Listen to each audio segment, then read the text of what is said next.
Crank up the volume and get ready for real-world bird hunting by listening to the Wingmen Podcast by Eastmans. Now your host, Todd Helms. This episode's brought to you by Federal Premium Ammunition. You know, I've been shooting Federal for a lot of years, guys, and I can't say enough good things about them. Everything from the TSS Black Cloud loads to the Blue Box Steel, and now the heavy bismuth loads that they have, and of course the traditional tried and true Black Cloud FS steel. They got a load for everything. Last year I had a chance to put some of the new stuff through the paces, and I cannot speak highly enough about it. It swats birds out of the sky, gives me awesome patterns, and with the new heavy bismuth, I can use some of my old shotguns in the field as well and not have to sacrifice performance. So guys, when you reach for shells this year, reach for Federal Premium. Hey guys, welcome to another episode of the Wingmen Podcast. I've got my wingman, Josh Lancaster of Red Flats Retrievers, back in the studio for another recording. Josh has been a super busy guy. We've been trying to get together and do some things. It's summertime. I mean, technically it's still spring, and if you get above about 6,000 or 7,000 feet in elevation, it's still spring, but for all intents and purposes, brother, it is summertime. Yeah, it is full-time summertime. You know, it's pretty cool with dog work right now because it's cool throughout most of the day. Right. But middle of the day is pretty warm, so got to be cautious with your dogs, just depending on training-wise. But, you know, it is definitely spring, but summer is right around the corner. And the nice thing is I feel like we're not in full-blown water mode yet where we have to work dogs in the water first thing in the morning because, quite honestly, the water's still really cold. Yes. And which doesn't bother our dogs, no, because our dogs are used to cold water. Yeah. But we have that luxury where our water doesn't get as warm as it does down south. And correct, it's not bath water. No, it's coming out of the. We can work a dog pretty hard in our water in the summertime. But you know, we have a little agenda to go through this morning, and we want to talk about summer training. I did a blog 2 weeks ago on kind of some non-traditional summer training, non-traditional training that I'm a firm believer in. My situation being my dog Hondo has to be flexible. Yeah, he's a pet that hunts. You know, as you know, crawling to bed to go to sleep last night and here he comes. You know, and sitting at the edge of the bed. I'm like, all right, get up here. You know.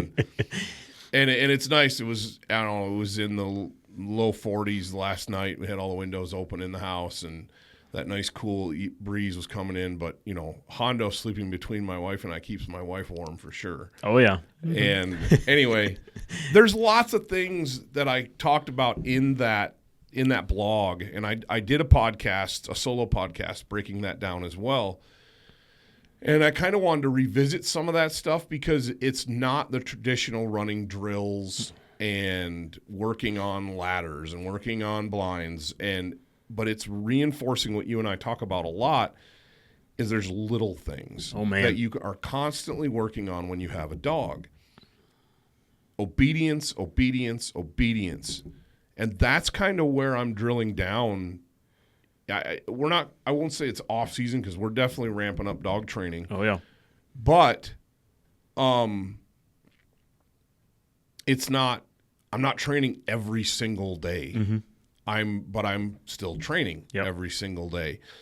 One of the things that I'm really focused on this time of year, and I want to get your take on this too, is Hondo goes pretty much everywhere we go when it's feasible. Obviously, when we make a big trip, a shopping trip or something, and we're gone all day, he stays home. But if a few weeks ago we had a rainy day, or it was a rainy Saturday, we had a bunch of errands to run. And I looked at my wife and I said, you know what, why don't we walk? We don't live that far from downtown. And I said, why don't we walk? It'd be good for all of us to get some exercise. Put the rain jackets on. We got to go to the grocery store. We got to go to the hardware store. We had a couple other places to stop. Obviously, I can't take Hondo in the grocery store, but he went in the hardware store with us. He walked on the lead the whole time. It's a Saturday, so people are kind of out and about. He's bumping into new dogs that he's never seen before. He's meeting all kinds of new people that he's never met before. He's never been in the hardware store. Yeah. And just walking around town. And what I feel like that does is it drills down into that obedience part of your training. Oh, 100%. Because I'm demanding his best behavior, and I got it. Yeah. And he was a perfect gentleman. Yep. And it's socialization. Oh man, the more content that they can get, just of walking around town, going through a hardware store, sniffing all the different smells. I mean, there's so much positive, in my opinion, when you do that with a dog, because you just condition them. Right. Not just conditioning of getting them, running them, everything else. I mean, you could end up taking Hondo on an airplane one day because you're doing that type of stuff. Right. And he wouldn't have to fly underneath. He could fly in the actual plane with you. But that's just conditioning. I mean, it's obedience to the T. I mean, you get that solid. It doesn't matter where you go. Right. He can go with you. Right. And you can't beat that, in my opinion. And I feel like building confidence into a dog takes all those various scenarios where they've got to be confident. The more confident they are, the more comfortable they're going to be in any situation you put them into, and that includes different hunts. Oh, yeah. Well, I mean, I think back when I flew with Dara. She was, Dara, until she knows who you are, she don't want you to touch her. Right. I mean, exactly. she is a full-blown my dog, and you put a lead on her, she's the most confident thing in the world. I don't understand that part of it. You put a leash on her, and then she's just confident. But, I mean, I flew with her. And, I had gone through all sorts of challenges, even going up and down stairs. I mean, there's so many little things of being able to condition your dog to where then they themselves have the confidence. Right. And it could be anything. It could be going to a church. It could be going to a school. There's so many different things, because how many times with your kids, if the dog doesn't know kids and they just bull rush them just because they want to love on the dog can get scared from that. Yep. So, conditioning a dog in almost every aspect is so important. Yeah, I couldn't agree more, and that's why I do what I do with him. And he's a family dog, so he goes when it's possible. He goes everywhere we go. Yep. Like I said, one of the most important aspects, and we've hammered this. I've hammered this. Together we've hammered it. About being a responsible dog owner is knowing when to leave your dog at home. And that might be on a hunt. It might be. Where you might have to go, not the right situation for me to bring my dog. A lot of guys be like, well, then I'm not going. And that's fine. You're going to miss out on some pretty cool stuff. Yeah. But that's fine.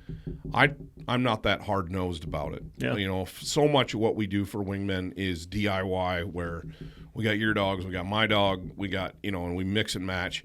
But there's other stuff that I do where I'm traveling. Yeah. There's going to be big groups of people, and I'm not comfortable. Plus, for me, handling Hondo and being front and center on the camera can get pretty difficult. Oh, 100%. To be honest. And honestly, it doesn't. We talk about this all the time. Hondo's pretty darn steady when I'm handling him. But when I go to shoot, he likes to go. Yeah. And because I'm distracted, my focus isn't on him, and he knows, he's going to take advantage of those situations. And that's what we're still working on is steadiness. Yep. Still working on obedience. But it can also play into the conditioning of a dog. Oh, 100%. For example, I like to get up in the morning, throw on a heavy backpack, and go for a ruck. Most of the time, just because of time constraints and where I live, I'm pounding concrete on a sidewalk in town or around town. Hondo's got to be on the lead. So he's not getting the maximum benefit of the exercise out of that, but he's still getting that conditioning where, here comes another person walking a German Shepherd. And that German Shepherd's at the end of the leash, for whatever reason, aggressive, not aggressive, and this happens a lot. Yeah. Not just German Shepherd, but a lot of other dogs. Well, it's control is what it comes down to. And Hondo's like, yeah, dude, that's cool. And he's pulling a little bit because he's like, but he's not out of control. Correct. And, he's healed up and he's good. It's the same thing when we took him in the hardware store. You talk about people mobbing him. and everybody wants to pet the dog. Oh, yeah. Everybody wants, not everybody, but a lot of folks want to pet the dog, and it's comforting to know that I've done enough socialization with him where I can take him pretty much anywhere and he's going to behave. Exactly. And, so that getting back to the conditioning aspect of it, obviously we use our training as conditioning, but kind of non-traditional stuff, we have a huge advantage out here of living close to the mountains. Oh, man. And last Sunday afternoon, it was beautiful, and I loaded everybody up, and we went to the mountains for the day. Yeah. And we went on a big old hike, and in that situation, Hondo's got off-leash free rein. Oh, yeah. The nice thing about him is 3 little whistle tweets, and here he comes. Yeah. And he's rarely out of where I can see him, too. He's always checking in and coming back because we've trained that into him. Yep. But we covered, I don't know, almost 5 miles on our hike. Hondo probably did 20. Oh, yeah. Up, down, easily all around, 20. And he slept like a baby. Oh, yeah. He slept great that night. He was a good citizen, and he was well-behaved the whole next day because we got some of that energy out. Yep. And I honestly believe running around, especially in the mountains, I think that high altitude running around is just as good for him as it is for us. Oh, yeah. And he loves it. Yeah. So it's one of those situations where getting to a place, and this is easier for some folks than it is for others, depending on your location, but getting out and letting your dog be off leash where they can just go do dog things. Just be a dog. Oh, exactly. It's extremely important. I mean, me and Haley, we try to do it at least twice a week. Sometimes it doesn't happen, sometimes it does, or more. But we'll take the whole pack and we'll go hike. And how many dogs do you have right now? With a litter of puppies, I think we're at 16. So, yeah. That is a pack. We are full-blown full of dogs right now. And so with 16 dogs, you have to be pretty careful about where you go. Correct. Even in rural Wyoming, Yep. You got to be. You can't just take 16 dogs anywhere. No. Now, 10 of those are pups. Right. So, being able to just roll with the dogs. But 6 dogs is still. Oh, it's 100%. It's a lot. And we live in an area where there's a lot of wide open space. Yes. Where we can just go. Yep. But there's other people out recreating in those spaces as well. Correct. And reining in 6 dogs can be a challenge at times. Yeah, absolutely. Yeah, but with the obedience that we are putting into these dogs, it is feasible. I mean, to be able to whistle, to be able to say, just come. I mean, for all of them then to turn when they're 100, 200 yards out and they can turn and come back to you. Just having control. It's the obedience, and I'll say it till I'm blue in the face. Have obedience done. Have it correctly done. And, I mean, it makes just – instead of chaos, because it's chaos if you don't have obedience. Right, and it's dangerous. It's very dangerous. It's dangerous. I think about when I was there. I saw this post last night on social media. It popped through. There's a lady that I used to work with. Mm-hmm. They have young family like I do, and their oldest got bitten in the face. Head and face by a dog. Yeah. I do not know the situation. Yep. I do not know the type of dog. I don't know anything. I do know it was up in the mountains. Probably an off-leash dog. Who knows if it was a dog that was familiar to them. Mm-hmm. The point that I'm getting after there is, and who knows what the scenario was maybe the kid was, putting pressure on the dog, or maybe the dog just, I have no idea, so I'm not going to speak to that. Thank God the little guy's all right. Mm-hmm. He's going to be all right, but it was touch and go. I mean, he got chewed up pretty good. Yeah. And I just as a dog owner and a parent, I think about those things to be like, how do I avoid that stuff at all costs? Because there's a lot of guys listening to this that are going, I don't have any place that I can take my dog off leash, really. Yeah. Like I said, out here we have a vast amount of wide open space at our disposal. It's pretty easy for us to go run a dog off lead. That's not the case if you live in suburban No, Georgia. it's not at all. I mean, and being from back east, I mean, we would have to go find a baseball field, go find somewhere that we could run a dog. Back home I had a hunt club. It was very easy to get to where I needed to go, even though it was an hour away from home. I still could make a trip and go work the dogs. For those people that are in those suburb areas that can't go off lead a lot, make it to the point where take it to a pond or a lake or somewhere that you can have the best opportunity. And that just adds to more training. I mean, and conditioning. Yeah. Because, I mean, if you don't condition the dog and it comes hunting season, dog's not going to be able to Well, and dogs are just better citizens. Oh, when we're out. When they've burned off some of that energy. And Labradors in particular, they got to have exercise. Yep. They'll think you look at them and they'll be out there laying in the yard sleeping, but there's a lot of pent up energy in there. Oh boy. And Hondo literally vibrates. Mm-hmm. And it's like I have to run him. Yeah. And I can't road him like you do an English pointer. No. He's not built for that. No. But I can swim him. Oh, I can run him in the mountains. I can run him out in the desert. And some of the things, obviously, for 90% of folks, we're talking about, I would say, just finding a place you can do that or being creative with how can I get this dog conditioned? How can I get this dog over the course of the next few months so when season opens up, the dog's ready. Exactly. Because then you're going to avoid injury. Yeah. The dog's going to be able to hunt the way it wants to hunt. It's no different than us if we don't take care of our bodies and get enough. I know I feel better when I get enough exercise. Yep.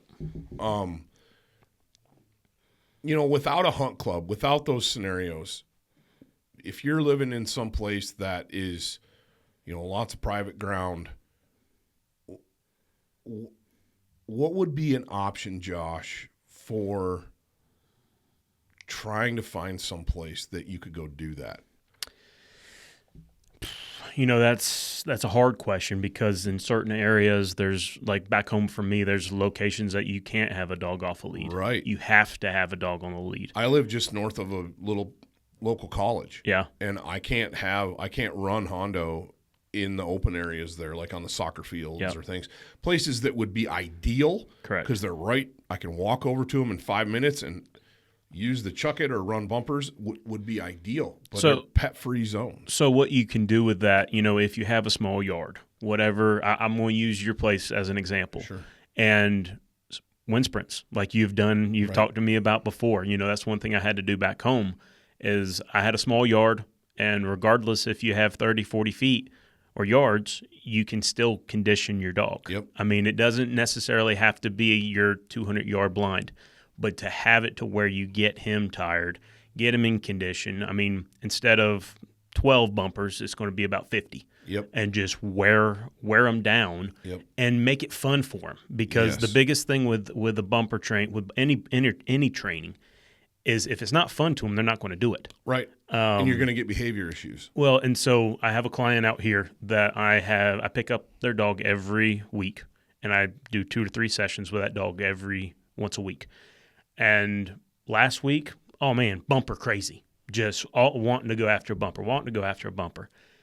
This week, he wouldn't touch the stinking bumper.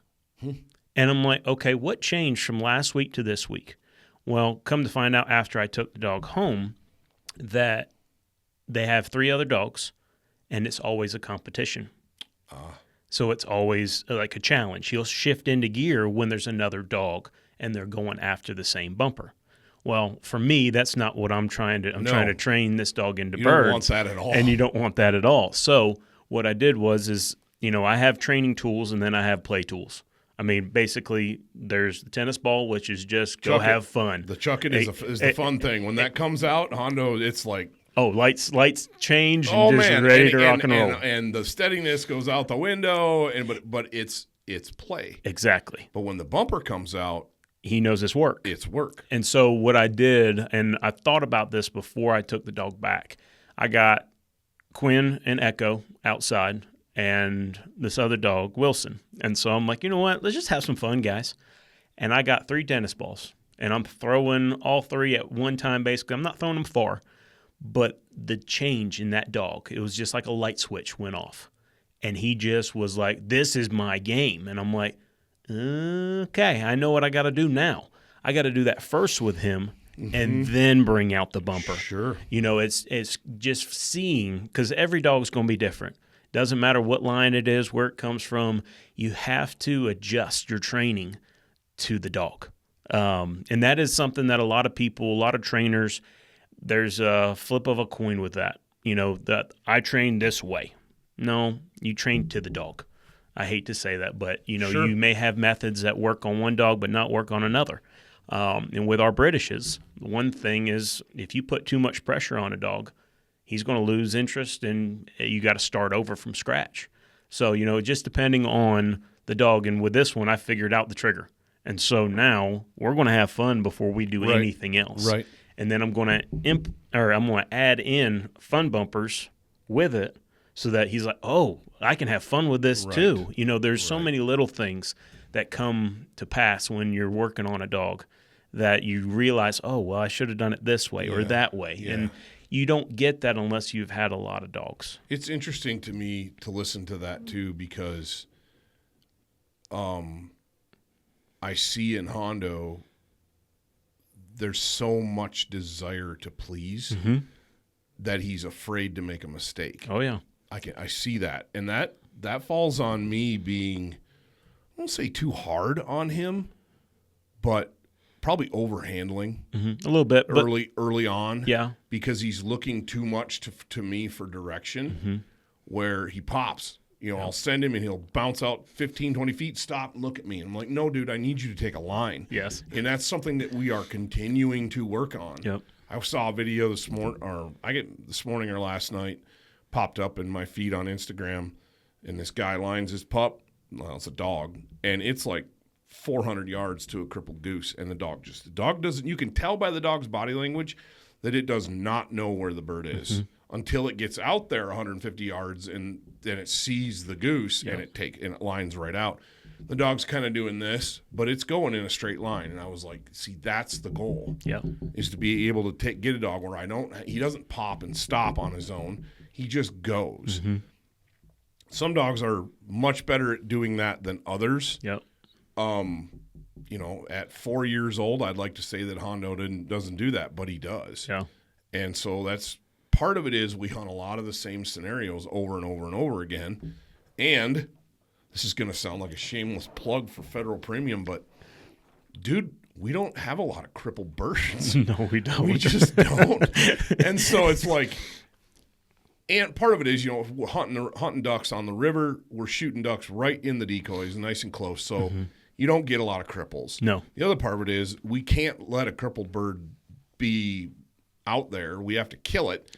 So even if you do knock one down and it takes a couple shots to kill it, it's dead when the dog's going for it 98% of the time. Yes. So a dog's, and it's short range stuff. You get out in a goose field and it's the same thing. We're shooting geese pretty close, and quite honestly, I don't care if it's Black Cloud or the Black Cloud Heavyweight TSS from Federal. It just kills them. It's pretty deadly, guys. Dude, it's unbelievable. If you haven't tried it, give it a chance. Oh, man. And so I remember you and I and Tyler did a hunt on the last day of goose season 2 years ago, and I wanted a couple of cripples to send Hondo on. I couldn't, you know, everything's out there dead at 20 and 30 yards. We had that one that sailed. And he did a good job. It took a couple sends, and he's veering way off, and I call him back in, but eventually he's like going. But the goose is out there. It's sailed, but it's dead. I mean, this past season, we didn't have a single field hunt this year. No. And just the way things worked out this year, we didn't hunt fields at all. No. And yeah, so it's interesting when your dogs get used to not only your method of training or your method of play, like what you're saying. Yep. They also get used to your hunt scenarios. Oh, yeah. And when you hunt the same places, a lot of the time, the dog starts cheating. Oh, yeah. Because they know. And that's you bring up a great point. That's why you take a dog all different places if you can. Different scenarios. So like back home, I would take the dog into the flooded timber. Then I'd take him to the salt marsh. just get him in different locations to where each and every hunt or each and every training session is different, which then leads up to going to hunt tests for future stuff. Right. You condition a dog in any way, shape, or form, no different than it is going to the hardware store. You're conditioning, you're training that dog that, okay, it's all right being in a different spot than your house and training at your house. Right. And so that's extremely important, in my opinion. I feel like you and I try to build that in by training in different locations. Exactly. And, we have, like I said, we're blessed with a ton of places we can train right out our back doors. Yep. Because I completely agree. Hondo can absolutely kill it doing memory drills in the backyard where boom, boom, boom. Yep. Wagon wheel, whatever it may be. It doesn't matter what it is. Yep. He's great. When I get him out of there, that's when the obedience comes into play. That's where the handle comes into play. Yep. And I don't know, man. It's a never-ending process. No. And so there's going to be people out there, and with this comment I'm about to make, they're going to be like, I don't know about that. There's never a finished dog. I do not, agree. You may grade it as a finished dog, but there is never a finished dog in my personal opinion. Is there a finished person? No. There you go. Not until we pass and we're in heaven. That's right. There's no such thing as a finished human being, so there's no such thing as a finished dog. We all have flaws. We all have things that we carry that we're constantly working on and trying to overcome. Correct. And if you think you don't, you're lying to yourself. Exactly. And you're lying about your dog as well. Now, a dog can be dial, man. Oh, yeah, 100%. A dog can be great, do everything you ask it to do. But I guarantee you, if you drill down and take a look, there are flaws there. And my goal isn't to make Hondo, or any dog that I have for that matter, a robot. No. I don't want that. I want a dog that I can enjoy, that has its quirks, has its personality, and I work within that. Exactly. And I work with that. Oh. It's just part of the process that if you're not enjoying it, you probably shouldn't be doing it. You know what I mean? 100%. Yeah. Well, summer training for me, again, drilling down into those weaknesses. We've talked about that, being honest and identifying the weaknesses that you and your dog have. Yep. For me, it's definitely going to be continuing lining. Getting Hondo to just go. Just go. I was thinking about that the other day when I was working Jasper. I think Jasper, he's a couple tiers behind Hondo on the casting, just because I've been doing other things with him. Right. But I got a spot that it's a pond, and then on the opposite side of the pond is a hill, and you can't see beyond that hill. Right. And what we need to do, and we'll probably get into this in the next week or so, trying to just start getting things lined out, but to cast them to where they can't see. They can see that the bumper's over there, but they don't know where it's at. Right. There's some things in the future that are hopefully coming. Instead of us throwing the bumpers, I'll be having a launcher actually that is stationed, and I push a button and then it launches. That's really that would be really helpful, because I feel like that equates into more realism. Correct. For the dog. Yep. Because throwing bumpers is great. It's great exercise for the dog, and you can build steadiness with it and all those things. But when you really want to step up to that next level, you're trying to hunt test a dog or those things, you need more resources. Exactly. You need a partner to work with.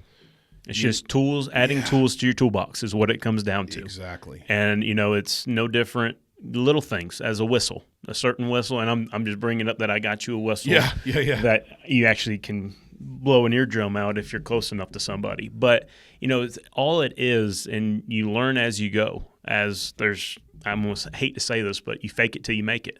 I mean, you figure things out as you're going along, things that worked for this dog but didn't work for that dog. Right. And so, the next tier, the next step forward is to get more stuff for making it harder, challenging the dogs. Because it's not just challenging me, it's challenging the dogs as well.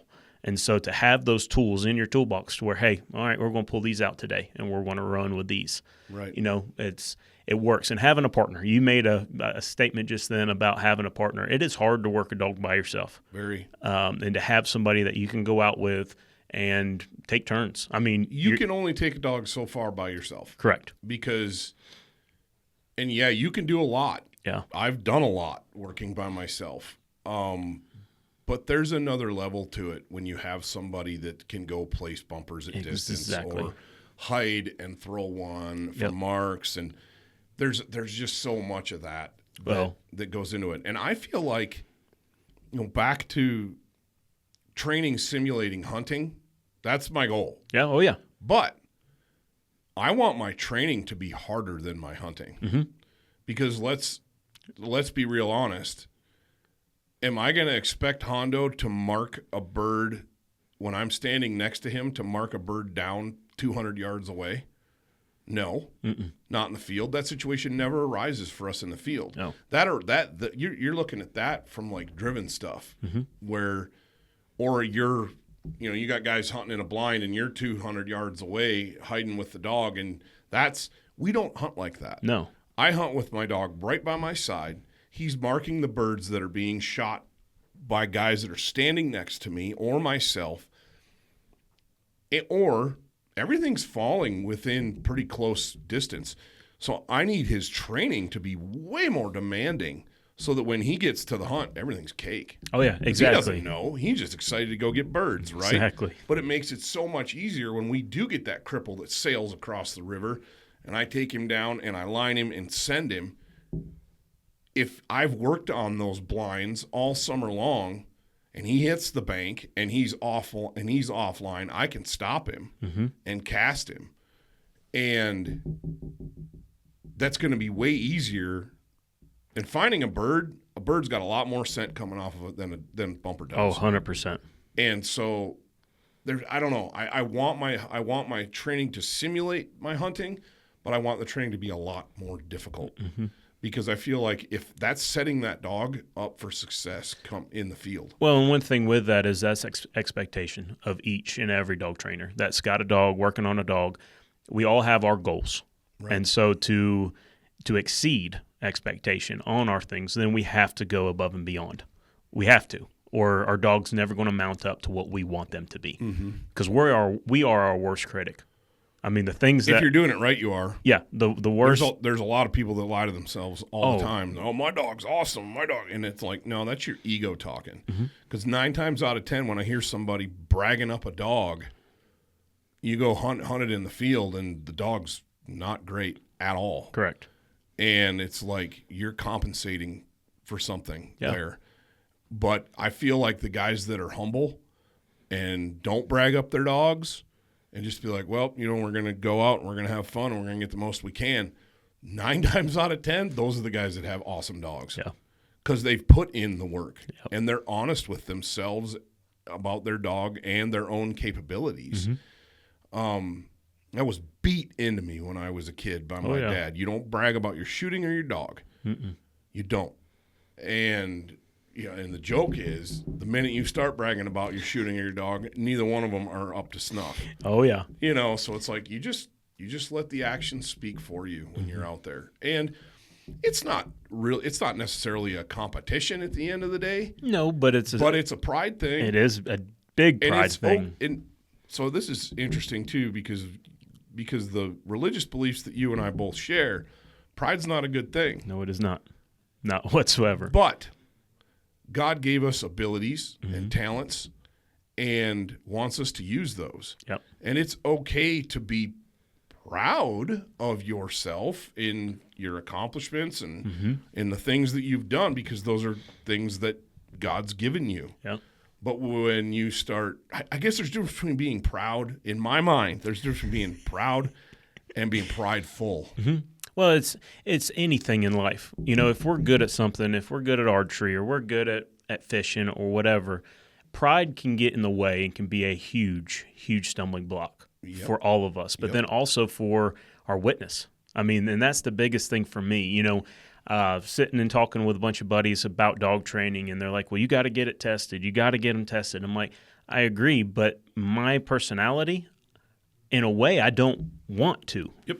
Because I don't want it to be about Josh. I want it to be about Jesus. And so, Jesus blessed me with these dogs. There's ways to think and to do things. And, that's my mentality right now is, God has blessed me with awesome dogs, great pedigree, great trainability. And so there will be a time that my dogs will be tested, and I'm going to have to swallow my pride and surrender it to Jesus, because without Jesus, none of this would happen. Right. Us sitting here together, Jesus brought us together. Yep. It's not hunting or anything else. It's our faith. Yep. And that is extremely important to me because I don't want to lose that. Yeah, and you hit the nail on the head. As you always do, in so many different ways, and it's one of those things where, I mean, we could get into theological conversation here really quick, and that's okay. But basically, in short, it's okay to enjoy the things that God's given you. Oh, amen. And it's okay to find a little bit of your identity in that as well. Yeah. As long as it doesn't become your whole identity. Well, yeah, exactly. That you lose focus of Jesus. Right. And that's where having the people I have in my corner, and that's where fellowship, us hunting together, our band of brothers, I guess you would call it, we have friends that will keep each other accountable for that. When we do get too prideful, hey, Josh, what are you doing, bub? And I think that's important in anything, whether you may be listening to this and you're not a Christian, and you're at where you're at. That's fine. Yeah. There's zero judgment there. No, it may not be what you think you want. But having accountability in your life from somebody exactly is important. Yeah, and that's fine wherever you find that. But having somebody to rein you in. Exactly, and is important, just like we have to rein in our dogs. Well, and the big thing with that, and we won't get into a full-blown sermon here, but the thing that I see with that is no different with what Jesus did with his disciples. He came alongside them and showed them the way and guided them, and they were accountability for them, the whole group, and Jesus was the head.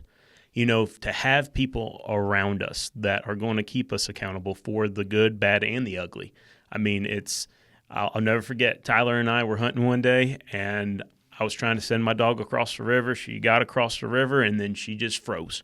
I got so upset, and then he goes, Josh, calm down. And so I brought Dara back, and then he sent Slim. Slim did the exact same thing, and then he got hot and bothered.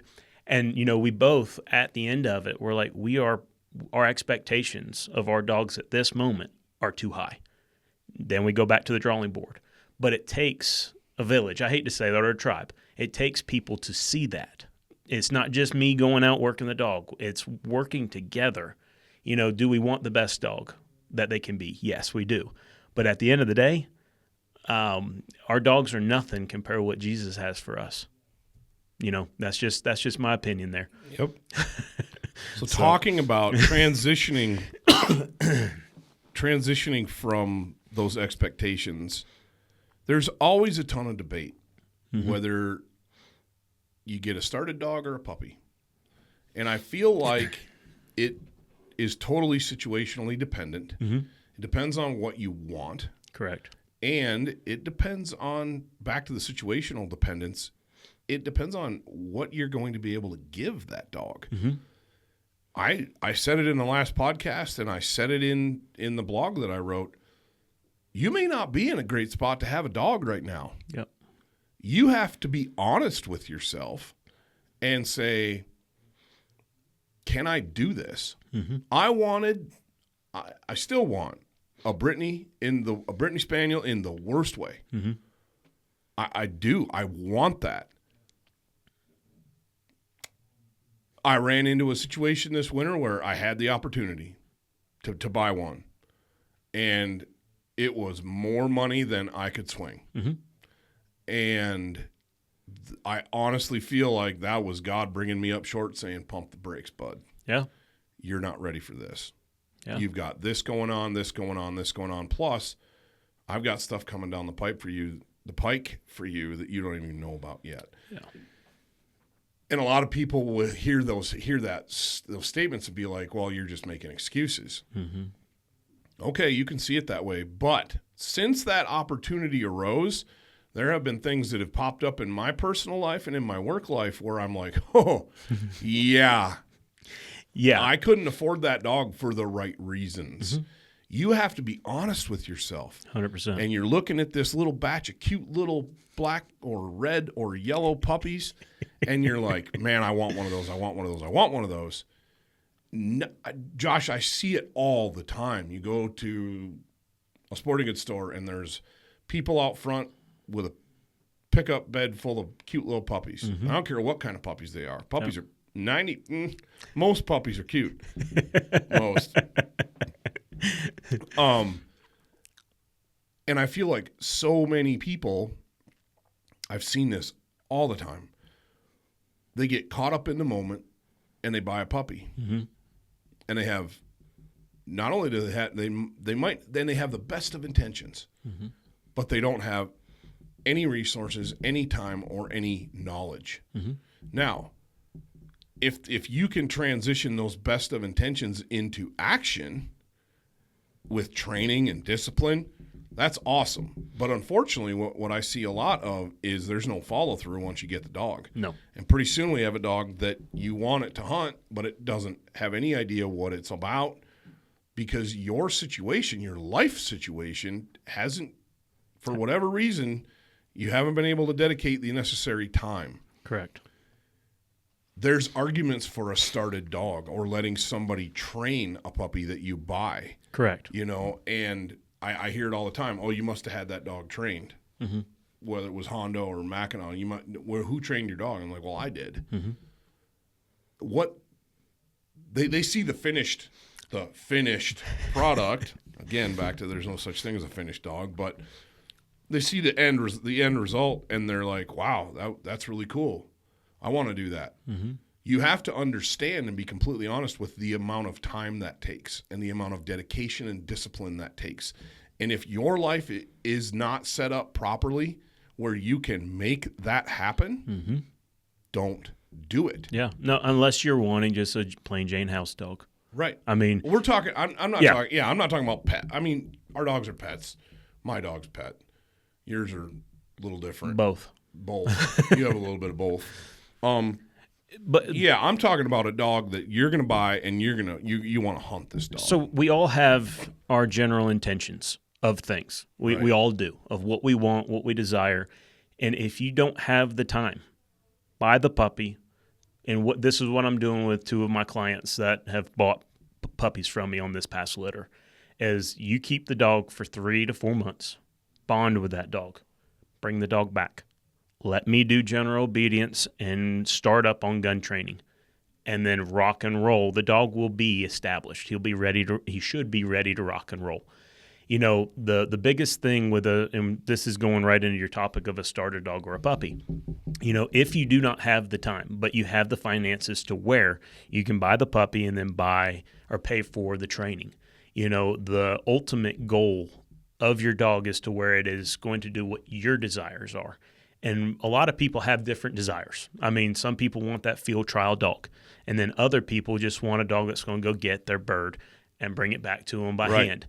And so being specific with clients and saying, okay, well, this. What do you want this dog to do? Exactly. And so having my gang of dogs, I have different stages of dogs right now. So I have Dara's the veteran, I would say, and then I got Jasper, which he's coming along. Then I got Echo, and then this new puppy, Fern. You know, all of the things. I can show them from stage 1 of barely sitting down, barely staying, to, okay, I blow a whistle at 200 yards. She stops and turns and looks at me. Right. So what do you want? And a lot of them are like, well, I'd be plumb tickled with just what Jasper is capable of doing right now. And I'm like, well, that is feasible.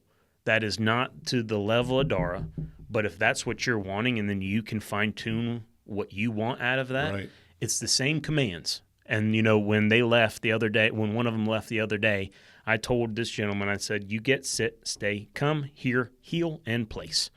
Get those 6 established. I can do the rest. Now, so I would consider that kind of a hybrid between buying a started dog, which you're looking at 6 months old to a year or maybe even 2 years. Correct. If you go buy a dog. Yep. you're missing out on the puppy stage. Correct. Or you're avoiding the puppy stage. Depends on how you look at it. Yep. Some people, it's like babies, man. Some people, my dad always said, he's like, you and your brother were pretty much your moms until you turned 10. Mm-hmm. And he goes, then it was my turn. Yeah. And some people want that puppy stage. Mm-hmm. They want that bond. I personally, I'm going to have it's going to be, I want that puppy every single time because there's things that I want to instill in a puppy. Yep. Personally want to instill in a puppy that I don't want somebody else to do it. Correct. But my life's also structured to where I have the time. I make the time. Yeah. It's just part of what we do. On the started dog side of things, somebody's busy, doesn't have the time, doesn't have the resources. Mm-hmm. What would you be looking for if you were going to suggest a started dog? What are some of the things that you would suggest for somebody looking for a started dog? Depending on what you're wanting to do with the dog, I'd first look at pedigree. I hate to say that, but sure. that's where my mind goes. Look at pedigree, see if it's got any. Everybody wants to see the field trial champions, which that alone, you start seeing any of that testing that shows trainability, right. That the dogs can be trained. Doesn't mean that he's going to be a field trial champion, but it means that there is potential that the dog has. Right, it's bred into him. It's bred into him. So first thing I would do is look at pedigree. Second of all, I would just, it comes down to finances, a lot of it, of a started dog. What is the price of a started dog? Ranges from all over the U.S. of a puppy is $1,500 to $5,000. I just, for a paper dog. And higher. And higher. So, if you're looking at that, you're going to see $5,000 to $7,000 for a started 1.5 to 2-year-old dog. So you're putting more money into it, but you're getting a whole lot more if you don't have the finances or the time to get that dog started. Because there's nothing worse than getting a dog that isn't at a certain age isn't where the level or isn't to the level it should be. Mm-hmm. I've taken dogs in that are 1.5, 2 years old, and they missed out so much, just of general training, general obedience. They're not even potty trained, just little things that mount up at the end. Mm-hmm. And if you're not getting those things done, for a starter dog, if I was looking for a starter dog, I would first look at pedigree. Then I would look at, I want to see his mom and dad. I want to see them work and see their potential, what they were at, if that's possible. Sure. Normally you can see the mom. Not everybody has the stud also. Right. But to be able to make a decision on a dog, now, we've talked about this many times of let the breeder pick the puppy. Mm-hmm. And, I agree with that wholeheartedly. And 50% of what I've sold on this last litter, I've picked. Sure. And, it's, in my opinion, for what they have told me they want, I'm with the dogs every day. Right. I see them. I see what they are doing, and it just makes more sense when they're not. Some of them aren't even in Wyoming that I've sold dogs to. Mm-hmm. And so they're trusting me, which I'm so blessed that they do that. But at the end of the day, I sure hope I made the right decision. But going off of what they have told me is what I've sold them. Which that goes back to what I was saying about being honest with yourself. Exactly. What can you really handle? Yeah.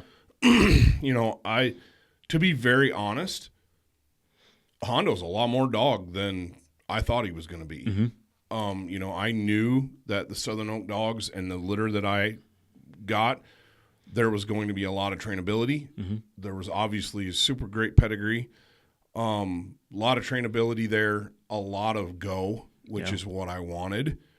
But, man, there are times with that dog that I'm like, holy smokes. Yeah. Little things like I have to watch. My level of awareness when I'm working Hondo or even have him running around is really high. Oh, yeah. Because he goes so hard. There's so much go in that dog that he doesn't see danger. No. And he just blasts through stuff. And I really have to be looking 10 steps ahead going, oop, yep, that's coming up. I got to be aware of this. Or, oop. And that's one of the reasons that I built so much handle into that dog. Exactly. And that's where the trainability comes in, is I'm like, I have to have control over him. Honestly, that's where the e-collar came in for me. Oh, yeah. Because I realized pretty early on that I could not control him to the level I needed to control him without being able to stimulate him, get his attention at distance. Oh, yeah. Because he's so focused, he's so driven that I'm like, wow, he's going to get freaking hurt. Yeah. He's going to get badly injured or dead if I don't have control over him. One of the things, and we back to the summer conditioning, I like to do a lot of get out in the morning, and when I can, get out of town and get out into the surrounding countryside and just let him run. Oh, yeah. And and work my own body with a heavy backpack on and just let him go. But I'm watching him constantly because I'm watching for, quite frankly, is he just running around, peeing on stuff and being an idiot? And all of a sudden that body language changes and he's hyper-focused on something right under his nose. You know where I'm going with this. Oh, yeah. It is instant. Here. Yep. No, here. Because I can't take the chance that that's a rattlesnake. Correct. Because we're running around and he's bopping, all of a sudden, boom, he's locked onto something, and it's a snake and he gets bit. Yep. Lord has blessed me. I've never had that happen. Yep. But I'm always watching that dog. And I'm I'm walking along talking to my wife, and the kids are doing their thing, and my eyes are always on the dog. What is he doing? Where is he? Oh, he's locked onto something over there. Get over here. And 90% of the time, it's nothing. Yeah. But I can't take that chance. No. So I'm in tune, big time. But I was really honest with myself, and knowing what I had, what I could handle, and what I couldn't handle. And Hondo's right on that ragged edge of being too much dog for me. Yeah, and that's go back to pedigree. First of all, you see that pedigree, and then hopefully the breeder or trainer that has those puppies will tell you, okay, well, this was the demeanor of the mom, this was the demeanor of the dad, and to try to pick a dog that's going to fit your own training methods. I mean, these Britishes, they are soft. And I love that about it because they are trainable. Yep. It doesn't take a ton of pressure. For as much go and high drive as Hondo is, it doesn't take a lot of pressure to turn him. Yep. And, there was one time in particular last year where it was my turn to shoot, you were handling Hondo, and he blew right through the command. He wasn't steady, and you looked at me and you're like, I got nothing left. Yeah. I got nothing left to rein him in. And it was not a dangerous situation. It was fine. Yep. But it was like, so there is that. But overall, I mean, for crying out loud, Josh, he yelps when I trim his nails. You know what I mean? And it's like, dude, I'm not killing you. No. I'm not even hurting you. But he's like, oh yeah, I'm a big baby. Like, there is that side of it where, man, I've had other dogs that were like, they'd run through a brick wall and it wouldn't even faze them. Yeah. And so going back again to the started thing, being honest with yourself, what you want out of a dog, what you can handle, what your time commitments and what your finances can dictate. You got to take all that into consideration because it's easy to get puppy fever and just go off the deep end. And the next thing you know, you're not training the dog. You're not doing anything with the dog. And the dog's not getting the best life that it could have either. No, you're not giving the dog the justice that it deserves. Right. And so being honest with yourself and going, you know what? I think I need to look at a started dog. And I would say talking to breeders, talking to trainers to help find the right fit. Don't just go the easy route. Do your due diligence. Yes. And figure out and find the person you click with. They might be 2 states away. Yeah. Oh, yeah. Finding a trainer that does things the way you want them to do. And if it's not a fit, don't use them. Yeah. It's going to create headache, and it's going to create friction there that honestly doesn't need to be. No. And I don't know. So I guess getting to the bottom of started versus puppy, there's no one size fits all necessarily. There's no perfect answer, but it's dig down into your life and be honest. Mm-hmm. Can you dedicate the time and the resources to a puppy to have it turn out? Are you honest enough to go, I'm screwing this up and I need help, mm-hmm. and I need to go find a Josh Lancaster who can help me train this dog? Yeah. Or I don't have time for a puppy, but man, I'd sure like a dog. Yeah. And what are you going to do? I don't know, but I think the step one is being honest mm-hmm. and taking inventory. Because there's been times in my life where, I wanted a dog, but I knew I couldn't. Yeah. I was not in any way to be able to have a dog. Yeah. And so I waited. And yeah, I did the right thing. I remember when my brother bought his last lab, Casey. He was like, I'm moving to Iowa. I'm buying a dog, doing school, all these things. He knew exactly, and he had it mentally where he was going to do all these things. And I remember, oh man, talk about the best untrained dog you've ever been around in your life. I mean, great obedience, would fetch when she wanted to fetch. Mm-hmm. If it had feathers, she'd fetch it all day long. Yep. Didn't really care about bumpers very much. But the best pheasant dog I've ever hunted behind in my life. Mm. And a lot of that had to do with my brother just had her constantly exposed to birds. Yeah. And she didn't hunt the way I wanted her to hunt because she hunted for herself. Yeah. But you talk about just finding birds. Mm-hmm. I've never seen I've never seen a dog, period, that could find birds like that. I remember we went through this piece of public behind a group of guys. They were there first in the morning. We went and hunted someplace else, went back to this spot, and they were literally pulling out, driving away. Like, do you hunt it? Well, we're here. We might as well. Yeah. And they had a field full of dogs. There was like 10 dudes. I was like, well, we'll see. Man, I put Casey on the ground, and she was rooting roosters out of places that they'd either didn't hunt or those birds hid and their dogs ran them over, or I don't know. Yeah. But we ended up killing like 6 roosters off this little piece of public, and she flushed every single one of them. Yep. And I was like, holy smokes. So I think about that, and, that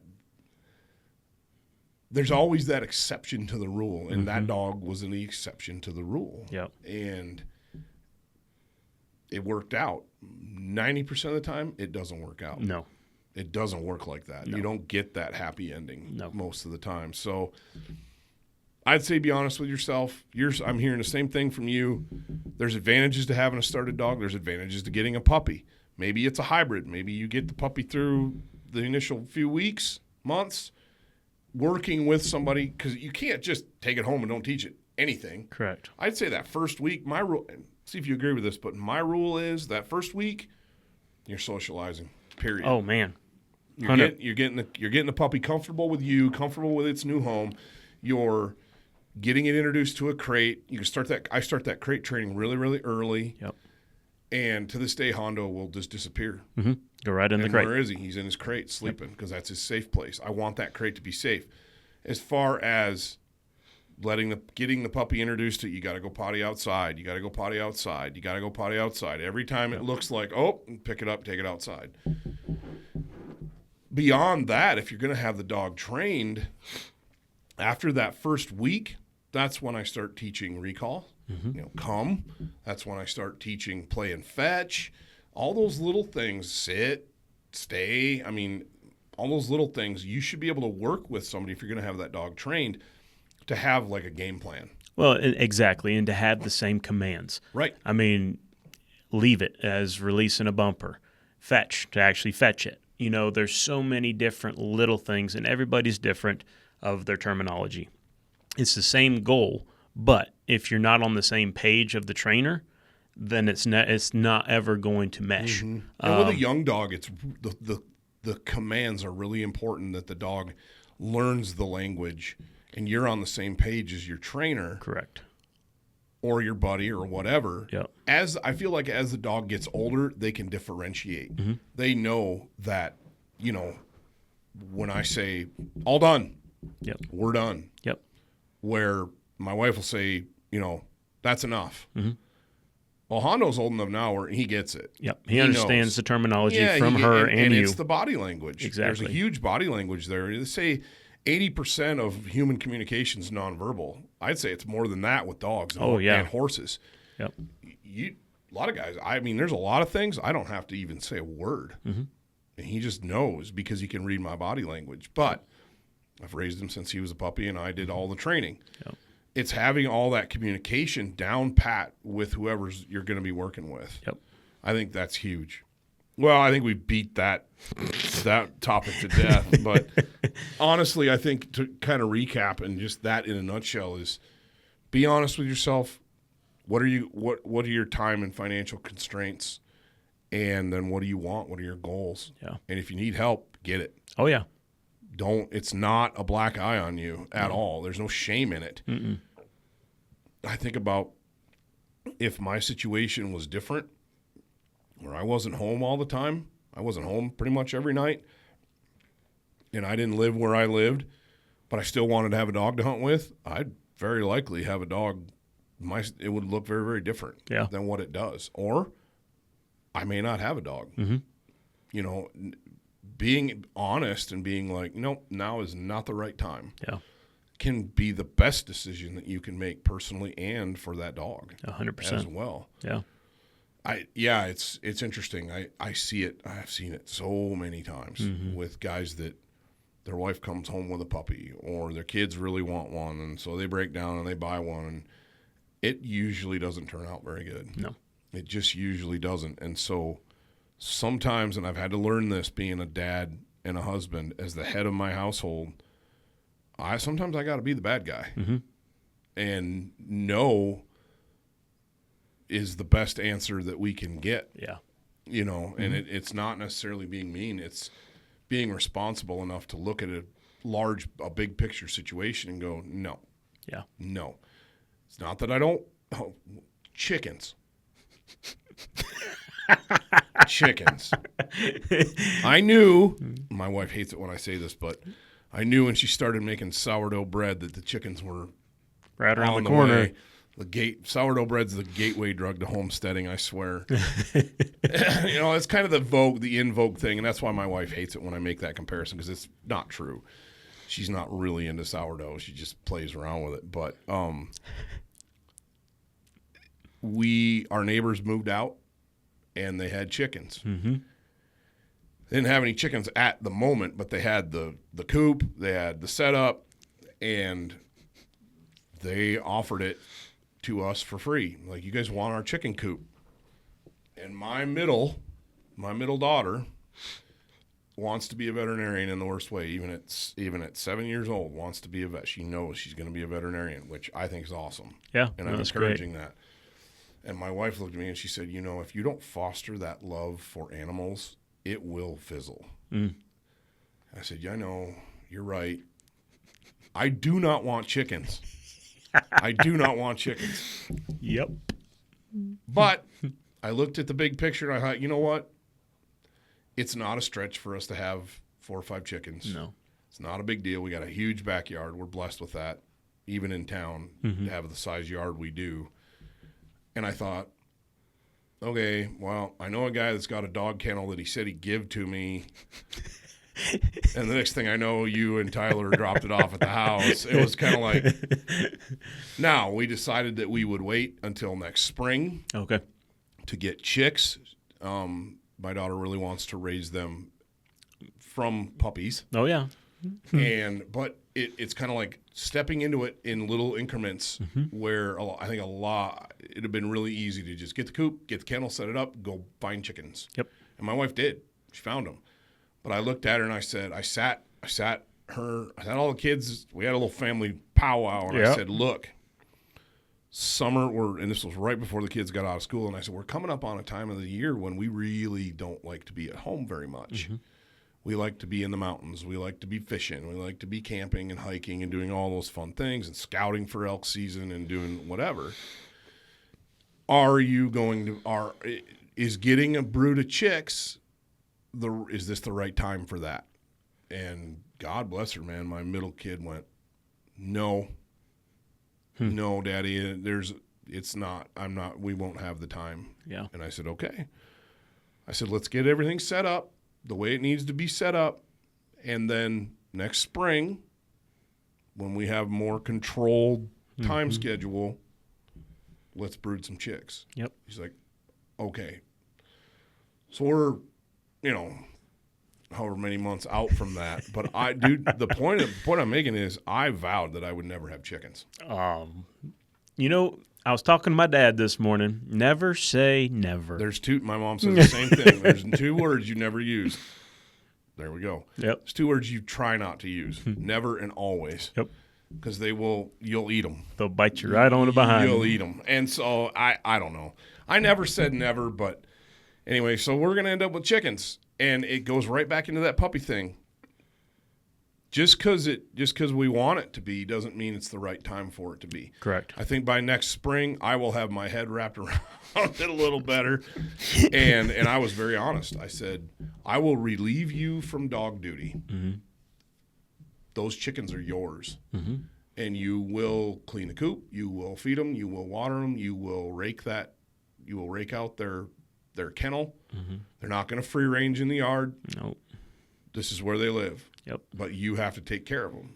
And the minute I see you not taking care of them, they're going to go away. We're going to eat them. Yep. And okay.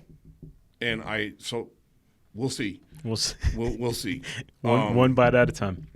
But it goes right back into just being honest with your setup, with your expectations, with your abilities, all of it. Yeah. All of it. So, new topic completely, back to dogs. I don't know how I got on chickens, but I felt like that fit somehow. It does completely. Anyway.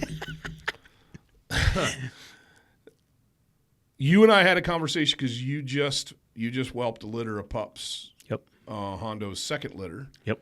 For you, and which the plan is for me to keep a pup out of that litter as a replacement for Mackinac. Yep. They're a week old? Tomorrow they'll be, so they're 6 days old today. Yeah, so they're brand new. Yeah. But you and I had to have a conversation about dew claws. Correct. And I've had both. Mm-hmm. I've had two dogs with, several dogs without. I've never had an issue with dew claws, ever. I've never had a dog snag me, cut me. My dad hates them because the first lab he ever bought cut him wide open when he was dragging her into the duck boat. I kind of view that as more user error than anything, not paying attention to what you're doing. Yep. Not throwing my dad under the bus. It's just those things happen. I've heard horror stories about dogs snagging dew claws and the dog never being right after that. You also hear stories about dogs having dew claws removed and then having issues with that. Yep. I feel like that's probably happens when dogs don't get their dew claws removed early enough. Correct. In my opinion. That development of those muscles and ligaments start to develop, and then you do the removal and you have atrophy, and then you have issues. Yep. Now, granted, I'd love to have the bird dog doc, Doc Spoo, on here and have him talk about it too. Yeah. I feel like there's kind of a renaissance in the Labrador community, especially of keeping dew claws on dogs. I kind of have the opinion that God put dew claws on a dog for a reason. Mm-hmm. I see it in Hondo and in my Josie dog that I had, where they use their dew claws. Mm-hmm. I mean, like thumbs. They hook into stuff with them, and I see Hondo do it. But as far as performance in the field goes, yeah, there might be a little extra traction there. But the problem is, I had Mackinac, who when he was young had all kinds of go, but not at the same level as Hondo. Mm-hmm. So is what I'm seeing a dog actually implementing the use of its dew claws, or was it more of a drive thing? Because they were very different dogs. Yeah. Very different dogs. I never felt like Mackinac couldn't do things because he had no dew claws. Yep. I do see Hondo use them, especially when he's like climbing up on stuff. Mm-hmm. If he's got to climb up an embankment, man, I feel like those dew claws are just extra grip for him. But you have a different opinion, and we had to have a conversation about it, and I told you, do what you think is best. Mm-hmm. Do what you think is most marketable for your puppies, because some people are going to go, oh, they got dew claws, I don't want one. Correct. And I feel like there's more of those people still than people who are like, yeah, I want dew claws. Yeah. Well, and we talked about this on the phone. I had a hound back home, and that was one of my first things I ever had with dog-wise was hounds. And we had a hound lose. His dew claw got ripped out on a hunt one day. And took him to the vet, did all we could do for him, and there was nothing we could do. I mean, it was like he lost his Achilles heel. Yeah. And, I mean, he's pretty well stifled after that. Exactly. I mean, now, could he run with 3 legs? Yeah, but he was not the hunting dog he used to be. And ever since then, I've had all of them removed. Sure. Now, Jasper has his. I got him later down the road, and they weren't removed, and I'm not going to go now and remove them because there's more potential for issues. But if I have the opportunity, 3 days, they were alive for 3 days, the puppies were, and you get them removed first right off the rip. In my opinion, in my personal experience, it is the best route because you put all this time, this money into a dog, and then all of a sudden that dew claw gets ripped out. Not that the dog's not good anymore, but you've wasted when all it is a snip. I mean, at 3 days old. And I agree with you 100% on that. I've seen one dog snag a dew claw and rip it. It didn't rip it off, but it ripped it up its leg. And it healed up, but I never hunted with that dog again, so I can't speak to how much it affected it. Yep. But I do see where it just mitigates issues in the future for sure. Yeah. And I think that is it a deal breaker for me? No. Yeah. No. If a dog's got dew claws, great. If it doesn't, well, that's fine too. Yep. But I can definitely see where for some people it's going to be a hang up. If your dog's going to be a pet, those dew claws do add a level of care. Oh, yeah. And most dogs, and I started trimming Hondo's nails when he was a baby. I mean, got him used to it, used treats, made it a positive experience. I cut his left dew claw has a tendency to grow more than his right. Gotcha. I don't know if he uses it more. I don't know what the deal is. We call it the raven claw because, it looks like a black bear claw, man. If you let it grow, it's needle sharp, and it grows fast. Yeah. So I'm constantly on that. About once a month, I'll nip that thing off. Yep. And I do it, right flush with the little pad that they develop. So it's a 45. I don't remember exactly what the angle is, but you lay it on there, and it's hard for me to do because he doesn't like it done. Because I went a little too deep one time when he was a puppy, and I made him bleed. Yep. And boy, he remembers that. His nails, but those dew claws, he's very sensitive about those. Yep. And it's like, man, I could see this being an issue, especially if I was older or smaller, and I couldn't overpower him. Oh yeah, because he is ridiculously strong. And anybody thinks that they could take a wolf in hand-to-hand combat needs to try to trim Hondo's dew claws. He weighs 70 pounds, and I'm 255 pounds, and I have to pretty much lay on him. Yep. And honestly, I figured out a better way. When I hold him down, he hates it, but he's much more. It's much more feasible if I just hold his foot when he's chill and relaxed, and I wouldn't want to make a big deal out of it. But the problem is he starts jerking and squirming, and then pretty soon I'm wrestling with him, and you ain't gonna take a wolf in a fight, bro. No. That movie, The Gray, there's a reason it's fiction. But You can't hold on to a 70-pound lab. No, you ain't gonna hold on to a 120-pound wolf. Let alone trim its dew claws. Yeah. But I do feel like that adds a level of care where it's one more thing I have to watch out for. Mm-hmm. It's one more thing that I have to manage with the dog, where if you take them off when they're 3 days old, yep, it's not an issue. Well, and what comes to mind with that, think about any wild animal, horses, wolves. And they don't have any maintenance. They don't have any shots. Our horses nowadays have shots, but the wild horses, they just rocked and rolled with what they had and they adapted, And they don't live as long. A wolf might live 5 years. Yeah. Might. A horse in the wild, 15, 20. I saw an article the other day. They got these 2 studs off the range, and they've been living in captivity in like a 9,000-acre pasture, which is enough room for a horse to roam.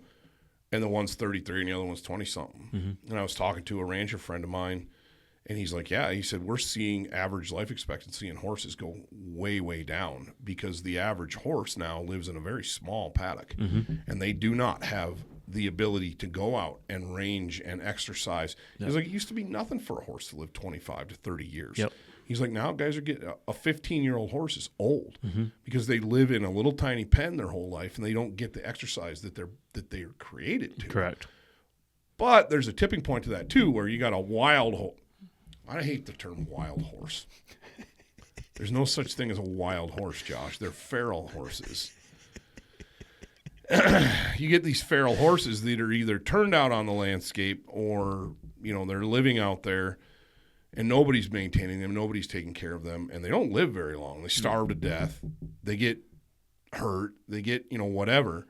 Whereas a horse that's got a great big paddock to roam in, and by big paddock, I mean, 100 acres or more, where mm-hmm. they can run, they can do the things that a horse does, then they're going to live that optimal life, because they're still getting medical attention when they need it, but they're also have enough room to run around. Yep. And there's going to be people that have horses on here that are going to be going, my horse is just fine, it's healthy, and it lives in a 5-acre enclosure.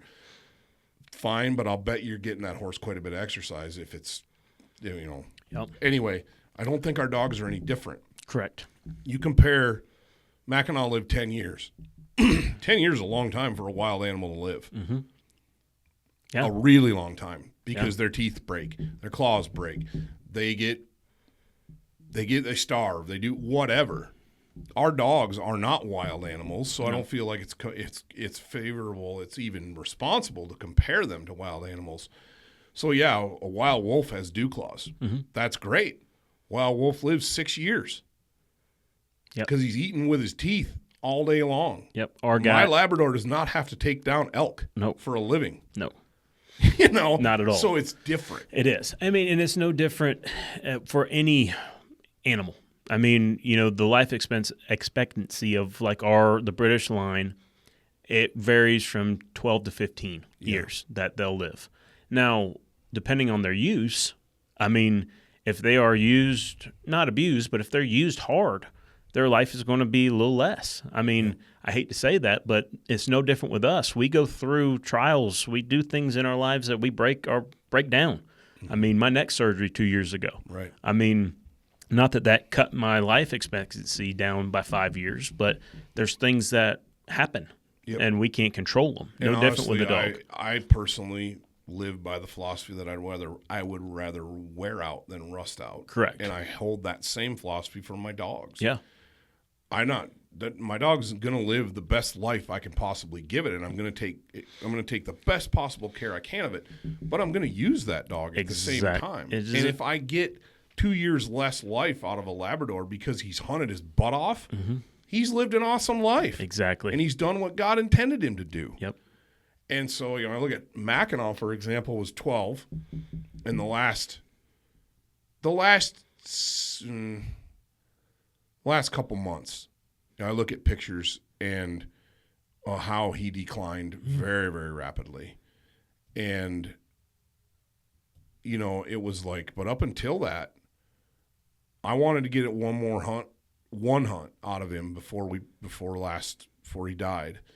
and it just didn't work out that way because he just wasn't capable. Yep. But right up until the year before, I mean, we have his last retrieve on camera, and you were on that hunt. Yes, it was. And it's like, that was an 11-year-old dog out there hunting in really hard conditions. Yes. It's cold. It's snowy.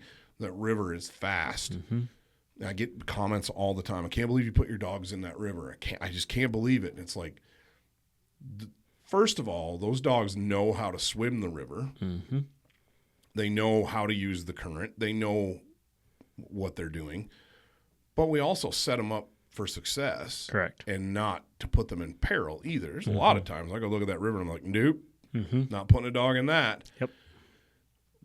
But at the same time, that dog would go in there if I wanted it, if I asked it to. Exactly. You know, Hondo, I got to keep him out of stuff because he's like, water! And it's like, no, you're not going in there. You're not going in there. Yep. You know, and so, I don't know, man. It's one of those things where I feel like with dew claws, you got to decide what you want. If you're working with a breeder that just is adamant, I do not remove dew claws, if you're fine with that, cool.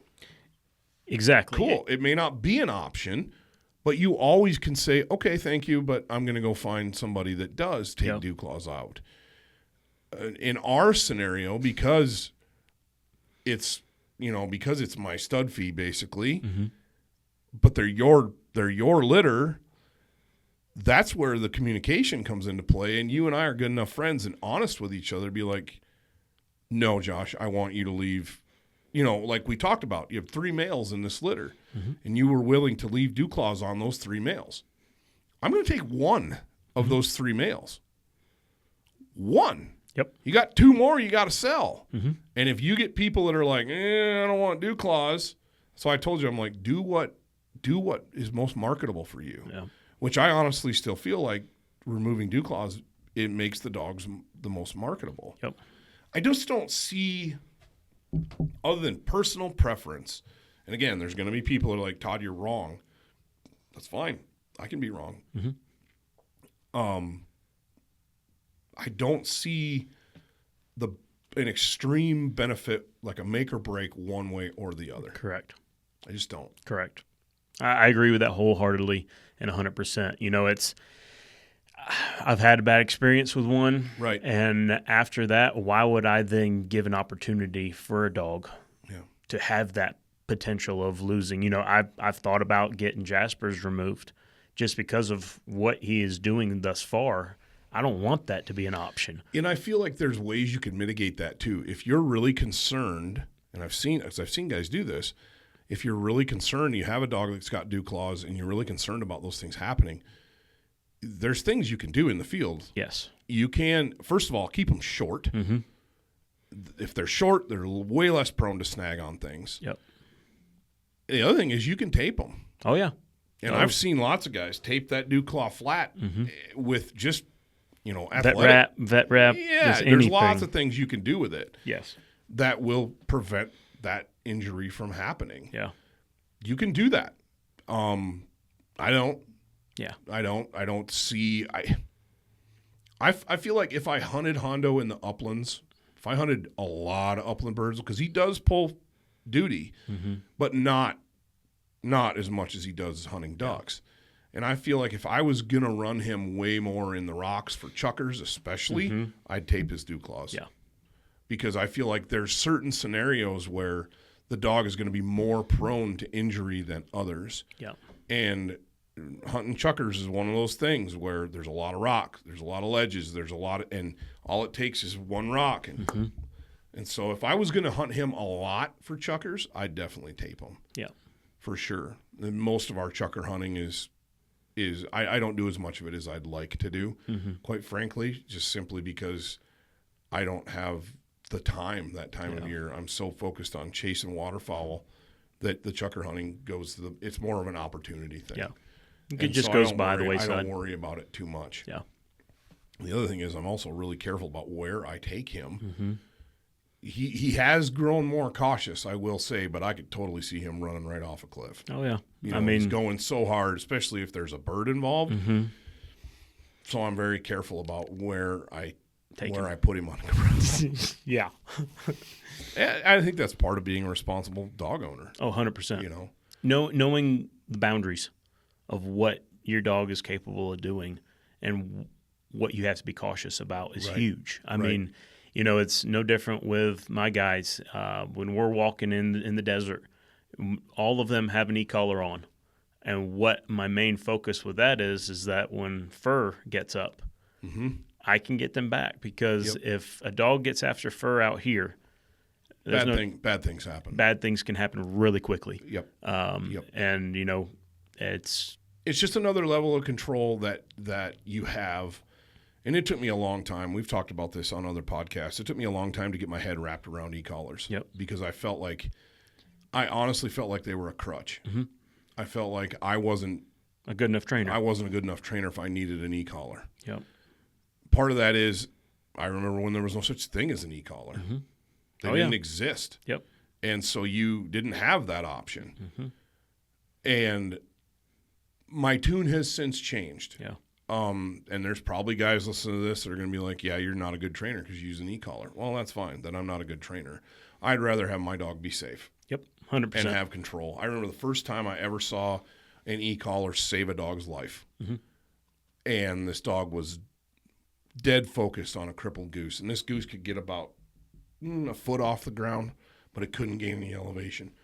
This lab is just right on this goose, and the goose is going right towards a busy highway. And I hollered at the guy whose dog it was. I'm like, you better stop him now. There is no doubt in my mind that if he wouldn't have had an e-collar on that dog would have been hit by a car chasing that goose. Yep. No doubt, because that goose ended up flying right across the highway and just about got smacked. And I'm like, yep. But he lit that dog up and stopped him. Yep. Saved the dog's life. Hands down, saved the dog's life. And I remember that. And I remember working Hondo when he was when I really first started digging down into his training, and he just was – I had all the control in the world in the backyard. He was great, and I get him out in a new environment. Part of it was he was young, but I couldn't control him to the way I knew I needed to. Yeah. And I was like, this is ridiculous. And so I bought the e-collar. I learned how to use it. I started, in the backyard, got my mind wrapped around it. And the very first training session we did with it, I started easy and gave him a command, and he blew through it. And I corrected him with the e-collar, and then he started doing exactly what I needed him to do. Yeah. It was just that little bit of level of control that I needed. And I don't know, for me, it's an implement that I'll have. Oh yeah. I got it. Once we get this puppy, I'll have to go get another collar. That then I think I have the ability to run two different collars on the controller that I have. So I'll just buy another collar that is compatible. But yeah, I feel like so much of this stuff that we're talking about comes into personal preference and being honest with yourself. 100%. And if dew claws are a big hang up for you, go with what you know. Exactly. And if you're working with a breeder that my dogs don't have dew claws. Well, is that a make or break thing for you? For me, it's not. Yeah. It's not at all, because I see benefits and I see detractors. I've never had anything extreme happen. Yeah. That doesn't mean it can't. Yep. So it boiled down to what's going to be best, and we're just going to take those dew claws. Yep. You already did. Yep. Which is fine. Yeah. 100%. That's fine. And being able to have honest conversations with your breeder and with your trainer, and being like, no, man, this is what I want. Yeah. Or, it really doesn't matter to me. Yeah. But taking stock, it goes back into started dog versus puppy. What are you looking for? Exactly. It goes back into summer training and conditioning. What do you need to demand of your dog? But my dog's part of the family, man. Yeah. They do what we do, and they go where we go when it's feasible. And I need those dogs to be controllable, to perform at a high level, and to be in good physical condition. We turned over, talk about conditioning and summer training. I've turned over dog care. When I say dog care, I mean feeding, morning and evening feeding, and poop pickup in the backyard, that's my kid's responsibility now. I have a 10-year-old, a 7-year-old, and a 4-year-old. 4-year-old needs a little bit of help, but that's okay. Hondo has to sit and stay on place before he eats. Kids have got that. They have to pick up poop. That's on them, not him. He's kind enough to do it pretty much in the same spot all the time, so that makes life easy for them. But one of the things I noticed the other day, we were in the mountains. I mean, he's ripping around all over the place, and doing Hondo things. But he's running around, and I looked at Grace, my wife, and I said, "He's a little thick." And I'm not feeding him. She's not feeding him. Yeah, the kids are feeding him. So we went, and we have a scoop that's marked, different, 1 cup, 1/2 cup, 2 cup type deal. And I said, guys, the food has to be below this line. It has to be 1.5 cups. Because if you have it more than that, he's getting 1 cup and almost 2 cups. Uh-huh. It's real easy to go, yeah, that's about good. And just like me, oh yeah, about good turns into fat real quick. Yes, it does. If I'm not careful. I'm in the same boat. Yeah, and so I'm noticing that with him. So it's like, okay, we got to rein this in. It's those little things like that. And Hondo's not fat. He's not a fat dog at all. But I could just – he was pretty sleek looking. Mm-hmm. Like you couldn't – I don't want his ribs sticking out, but I want to be able to see them. Correct. At least 3 or 4 of them. I don't want bony hips, but I want some definition. Correct. And he just kind of had the bubble butt thing going, and he was just sleek across his sides, And I just looked at my wife. I was like, he's too heavy. I was like, he's probably 2 or 3 pounds too heavy. Yeah. And part of that is we're coming out of a spring when I'm really busy and I'm not doing much with him. Yep. And so he is not getting the level of exercise that he will be getting over the next few weeks. In summer and season. And anyway, but it's just one more thing, man. And I love talking to this stuff with you because you get it. You're a dog guy. I'm a dog guy. Well, that's why we train together. It works. Right. That's right. And to find somebody that you can train with. Go for it, because that's what I was going to go next. That is extremely helpful because what I may see in training a dog, you may be like, hey, Josh, too much pressure or not enough pressure. Which I've seen. Exactly. And I've told you, dude. Yeah. And that's what it takes, though, because I get so tunnel vision on certain things. We all do. And so to have somebody that can be like, hey, how about try it this way? Right. And, I said it earlier, fake it till you make it. I mean, we have our thoughts in our process of things and training. But at the end of the day, somebody's other eyes could make such a big change. So to have – if you're not making mistakes – you're not growing. You're not growing at all, no. And if you're not correcting those mistakes, you're not growing. Correct. And sometimes it takes a training partner to be like, have you thought of this? Mm-hmm. Or, dude, I could be the old pole lock gets pretty stubborn, and it can take an e-collar upside the head or a bumper upside the head to be like, Todd, what are you doing? Mm-hmm. Knock it off, some of those things. But yeah, finding somebody you can work with and spend time with in the summer isn't just good for your dogs, it's good for you. Oh, exactly. It's like you say all the time, it's fellowship, it's doing life together. It's part of it, and it's fun, and we should all be doing it, and our dogs are a great excuse for that. Yeah. Speaking of which, completely 180, we need to get you and I need to figure out a trapper, skeet, or 5-stand league. Okay.